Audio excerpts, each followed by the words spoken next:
Et ben moi j'ai bien aimé. Non, je déconne, je déconne. Qu'est-ce qu'on se marre. En tout cas, ce Roi Lion 2019 réalisé par Jon Favreau, pour moi, c'est très clairement la meilleure cinématique pour un jeu Crytek que j'ai jamais vu. Ça, c'est vrai. On commence donc cette vidéo avec une petite blague très référencée qui va parler qu'aux gamers, malheureusement, mais vous le savez, dans toutes les blagues, il y a un fond de vérité, et pour le coup, cette petite boutade là d'entrée de vidéo, elle est en fait, selon moi, très représentative de la grosse problématique qui touche les énormes productions Disney qui sont sorties ces dernières années, à savoir que c'est très beau, visuellement, c'est très bien fait, mais ce sont plus des films en fait. On est clairement passé de l'autre côté du miroir, c'est-à-dire que c'est plus du cinéma. Ça oscille entre la bande-annonce très longue qui vient préparer les films d'après et la publicité en fait. C'est-à-dire que Disney produit des films pour faire l'autopromotion de son univers plutôt que de chercher à le faire évoluer. C'est très intéressant. C'est-à-dire que le film en lui-même n'a plus aucun intérêt sorti de son contexte. C'est-à-dire qu'on a enlevé tout ce qui faisait la spécificité de ce qu'est un long-métrage, et en fait le résultat c'est que le film n'est plus qu'un support marketing à la vente de quelque chose aux spectateurs. Alors après, évidemment, ça dépend des sagas qui sont rattachées à Disney, mais si on prend l'exemple de Marvel, Marvel te vend une marque. Marvel, c'est une marque, c'est une identité de marque avec un univers qui est associé, ce qu'on appelle le fameux style Marvel, qui est développé au fur et à mesure des films, et ces différents films n'ont en fait plus d'intérêt pris indépendamment les uns des autres, mais sont là pour entretenir cette identité, ce style Marvel, qui s'est d'ailleurs tellement développé qu'aujourd'hui on ne dit plus je vais voir tel film ou le travail de tel réalisateur, on dit je vais voir un Marvel. Parce qu'en fait ça fait 10 ans que les films du MCU entretiennent l'identification du spectateur à cette identité de marque, à ce truc Marvel, au point d'ailleurs qu'aujourd'hui on voit des spectateurs qui se lancent dans une guéguerre DC versus Marvel, c'est-à-dire que tu défends ta marque, en fait tu défends un style, tu vois, mais qui n'est plus réminiscent du cinéma, quoi. C'est de la consommation, c'est tu défends une marque. C'est comme la guéguerre entre Nintendo et Sega. C'est une marque que tu défends. Et les films ne sont plus là que pour entretenir cet attachement et s'assurer que les spectateurs continuent à acheter ce qu'on a à leur vendre. Parce que tout ça, c'est du support commercial, c'est pas du cinéma. Parce que soyons honnêtes, personne ne va voir un film Marvel pour vivre un grand moment de cinéma. C'est pas le but. Et là, je parle même aux gens qui sont fans de Marvel. Tu vas pas voir un film Marvel pour vivre une expérience artistique particulièrement intense. Non, au contraire, tu vas pour voir un film où t'auras pas besoin de réfléchir, où tu vas t'éclater. Tu vas voir un Marvel parce que t'as passé une journée de merde, parce que tu sais que tu vas kiffer ton moment, que ce sera pas compliqué, que tu peux poser ton cerveau, que le film exigera rien de toi particulièrement, qu'il aura pas d'identité particulière, donc t'auras pas à réfléchir. Et donc, tu mets ton cerveau au repos. Ce qu'on appelle du divertissement de masse. Et pendant que tu te reposes tranquillement devant un film qui fait rien de particulier, qui éveillerait chez toi un besoin de réfléchir à ce que tu es en train de regarder, et ton temps de cerveau devient disponible. Et ça, Disney, ils l'ont bien compris. Parce que les films Marvel ont cessé d'être du cinéma au moment où la saga a dépassé plus de 10 films. Aucune saga cinématographique ne mérite autant de films pour raconter une histoire. Les films ne sont plus là que pour entretenir une identité de marque, pour entretenir et perpétuer un état de plaisir que le spectateur a ressenti devant les précédents et lui dire « mais tu vois, dans le prochain, tu vivras encore ça et donc tu vas continuer à consommer. » Tu vois ? C'est de la publicité, c'est plus du cinéma. Et là où pour moi ça devient du génie, vraiment du génie de la part des producteurs, de la part de Kevin Feige notamment, c'est que quand tu vas voir un film Marvel, tu payes une pub en fait. Du coup, tu payes une pub pour l'identité de la marque Marvel et tu payes une pub pour aller voir le prochain Marvel, tu vois. Et du coup, la pub que tu vas voir, comme tu l'as bien aimé, elle t'encourage à payer pour aller voir la pub d'après qui va permettre à Disney d'écouler toutes les merdes en plastique chinois et en coton du Bangladesh et qui va t'encourager à payer pour voir la pub d'après. Et tu fais ça depuis 10 ans. C'est du génie. Enfin, techniquement, le spectateur fait pas ça que depuis 10 ans. En fait, il fait ça depuis Star Wars, avec George Lucas, où il y avait déjà cette logique de on produit des films, et en même temps, les films vont servir de support publicitaire à la vente de produits dérivés.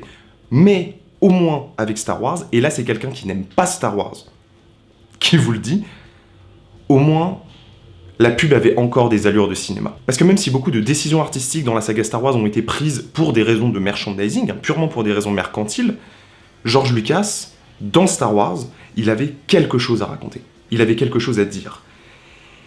Et les réalisateurs qu'engage Disney, et bah eux, ils ont rien à dire. Et surtout s'ils commencent à faire les malins, tu vois, et à envisager la possibilité que peut-être on va l'ouvrir, ça dégage. Parce que les grosses productions Disney, ça fait des années que la seule et unique chose qu'elles transmettent comme message artistique aux spectateurs, que ce soit d'un point de vue de la réalisation, d'un point de vue de la production et d'un point de vue de l'écriture, c'est « donne-nous ton argent, fils de pute ».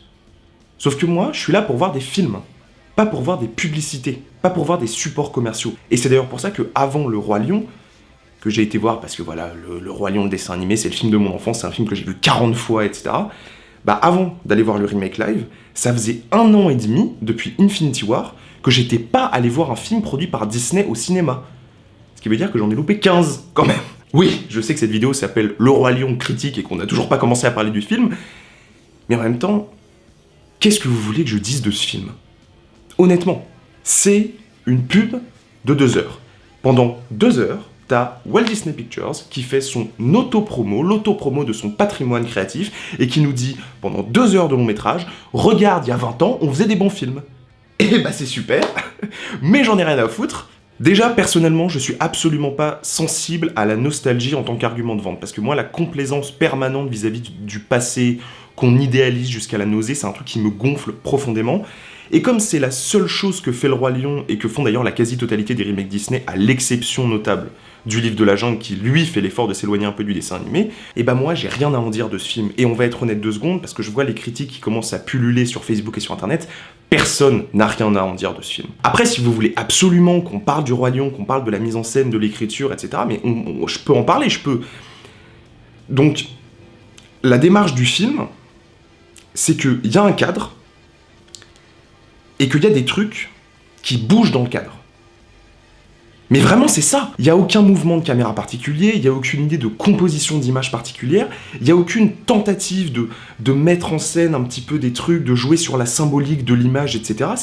Il n'y a rien. Il n'y a rien. C'est le vide absolu. C'est très joli, c'est très bien fait, mais en même temps, vu les moyens qu'il y a derrière et les technologies qu'on a aujourd'hui, manquerait plus que ce soit moche. Hein, là, franchement, ce serait vraiment se foutre de la gueule du monde. Et on en arrive à un tel point que les seuls trucs qui sont un petit peu réussis du film, que ce soit en termes de plan, de symbolique, etc., c'est des citations du dessin animé.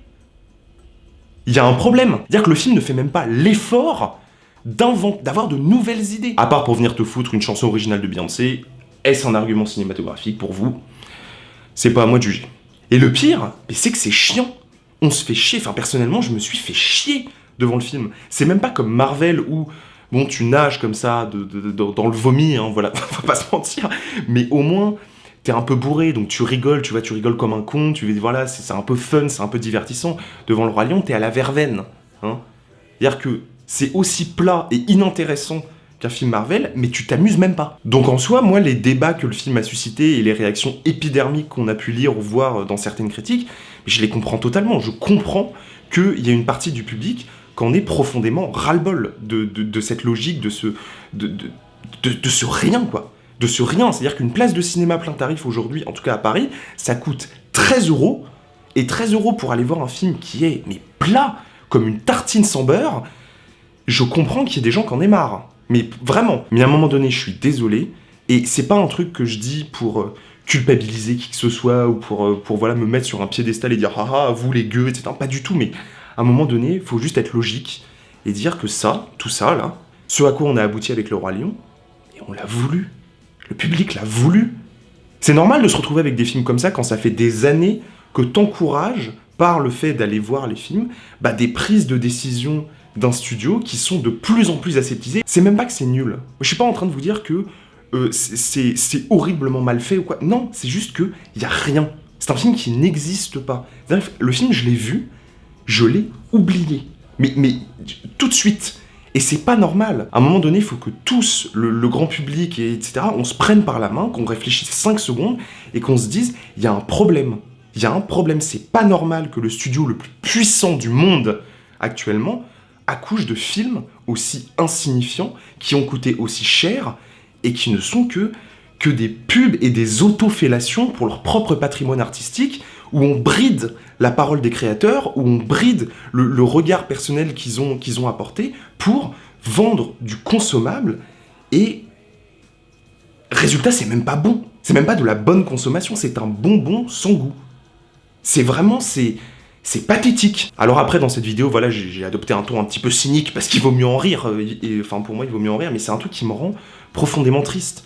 Et ce à quoi je m'attaque dans cette vidéo, c'est pas aux spectateurs, c'est pas aux gens qui ont aimé Le Roi Lion, ou qui aiment Marvel, ou qui aiment des trucs comme ça. Je m'en fous complètement. Et d'ailleurs, personne ne devrait jamais être critiqué pour aimer quelque chose. Ce à quoi je m'attaque, c'est à la logique qu'il y a derrière Disney, et que le public est en train d'encourager. Cette logique de tout aseptiser, et de faire des films objectivement, hein, je parle pas après de comment est-ce qu'en tant que spectateur vous les ressentez, mais qui sont objectivement de plus en plus mauvais et de moins en moins intéressants, et on peut pas rester les bras croisés devant ça. La raison pour laquelle ça faisait 1 an et demi que j'étais pas allé voir un film Disney, c'est parce que je me suis dit, à un moment donné, je veux plus leur donner d'argent. Et c'est vraiment, c'est une vraie décision que j'ai prise, je me dis, je ne paye pas pour aller voir de la merde. Maintenant, et surtout que c'est tous les 2 mois qu'il y a un film Disney qui sort, et à chaque fois, c'est de la merde. À l'exception notable, évidemment, des rares films d'animation que nous fait Disney, et des films des studios Pixar, évidemment. Et quand je vois toutes les réactions positives que suscitent ces films, quand je vois que les gens sont hypés par la bande-annonce de Mulan, quand je vois tout cet emballement autour de films qui n'ont absolument aucun intérêt et qui sont de pire en pire, selon moi, depuis ça fait des années, où à chaque fois c'est pire que la fois précédente, c'est vraiment... Ben, c'est pas le cinéma que j'ai envie de défendre. J'ai pas envie de voir des trucs comme ça. Et le fait que le public continue d'encourager ça, c'est quelque chose qui me terrifie. Vraiment, c'est quelque chose qui me terrifie pour l'avenir de la production cinématographique. Moi, je veux pas encourager ce cinéma-là. Je veux pas, n'allez pas voir Le Roi Lion, n'allez pas voir les films Disney tant qu'ils seront pas de nouveau un minimum intéressants, parce que là, c'est vraiment, enfin, je veux dire, c'est triste, c'est profondément triste ce qui se passe. Et le fait que les gens continuent, que le grand public continue à aller voir ce genre de film et à donner de l'argent, bah, à un moment donné, merde. Merde. C'est vraiment...